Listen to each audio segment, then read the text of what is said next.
Cotton had loads of friends, and one of his friends on social media had suggested that we tell our stories about Cotton. And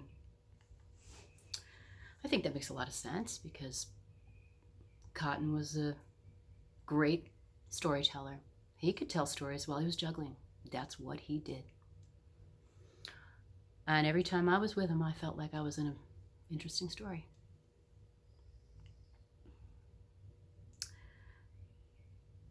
Not that the events were anything but mundane, but he was hysterical and sometimes poignant, and things were just lit and alive. But you had to use your imagination with Cotton.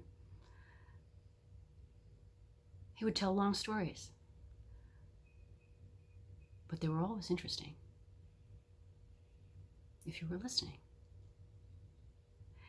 And there was also music. And music is always great for a story. Anyway, when I first connected with Cotton, it was over Facebook. We connected on Le Petit Prince. We connected on Yellow Submarine. On Frisbees connected to bungee cords. Ideas that he was sending to me for my opinion. I was intrigued, of course, by the creativity of his mind. And the last time that I saw Cotton was in Karlsruhe, Germany, in January. We had just played together in Den Hallen in the open pairs division. He had asked me to play, and I wish I had thrown in more counter, but otherwise he enjoyed the time, and so did I. And he was dropping me off at the Karlsruhe train station in the Catmobile, and we had just come from the Herb Prince Hotel, where he had put me up so that I could watch his performance at the Crazy Palace with Freddie. And that was awesome, and Cotton was very generous with us. And also gave me an opportunity to hang with Cotton at Herb Prince, which was the hotel he was staying with for Crazy Palace, and he was living there for an extended gig. And I got to know him a little better, where it counts. Like, we'd go to breakfast and I'd observe how he treated the people that were working there, and he invited me up to the roof of the hotel where he'd have a smoke, and I don't like high places and I get vertigo, but I went up there. At that time in my life, people were trying to take me up to these high places. I didn't know why, but it was good to face my fears.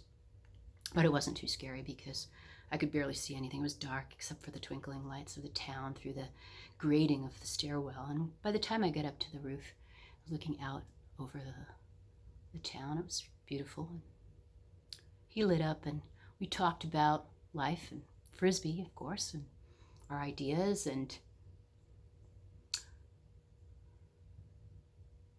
2021 Worlds in Berlin, future, and our memories.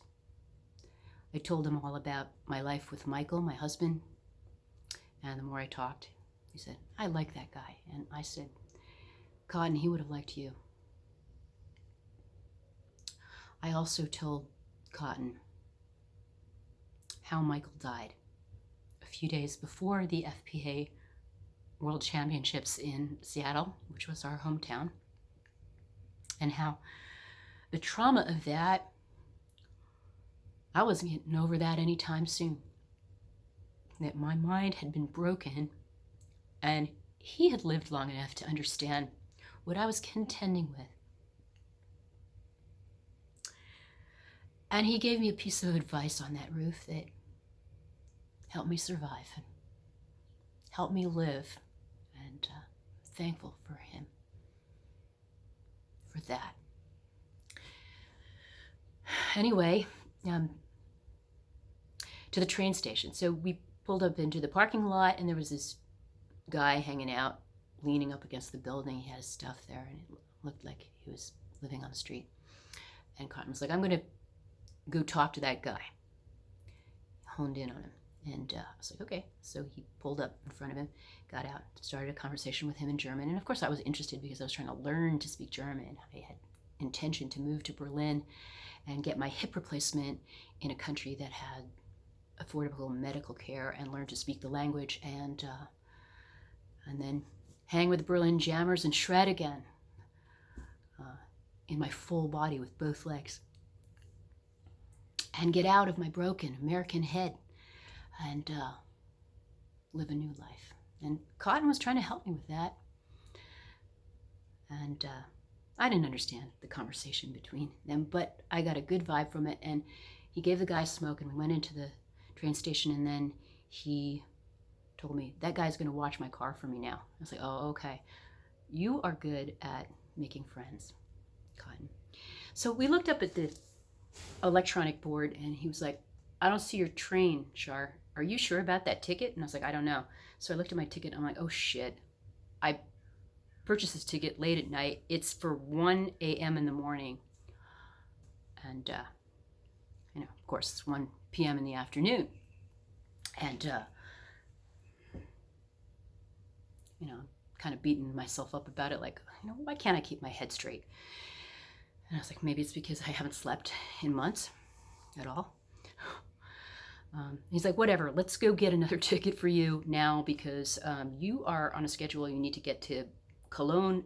Ilka's waiting for you on the other end. And he was about being punctual, and I appreciated that. So we got this other ticket, and I had to pay more, and I was pissed off about it. And he was a little perturbed about it, but he said to me, don't sweat it, Char. Don't worry about it. Just, it's going to cost you more, but you're accident prone.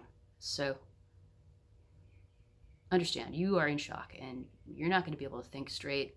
In some situations, you're going to make errors in judgment, and just keep going. Just keep going. You'll get through it. And that was a good piece of advice, because it helped to remind me to check in with myself as often as I could, and also to ask people for help if I couldn't figure something out, because I just wasn't able to focus. And so we went up to the platform, and he's like, you're going to call me when you get to Cologne. You're going to text me. I was like, yes, I am. And he's like, you're not going to forget, are you? And I was like, no, I'm not going to forget, Cotton, thank you.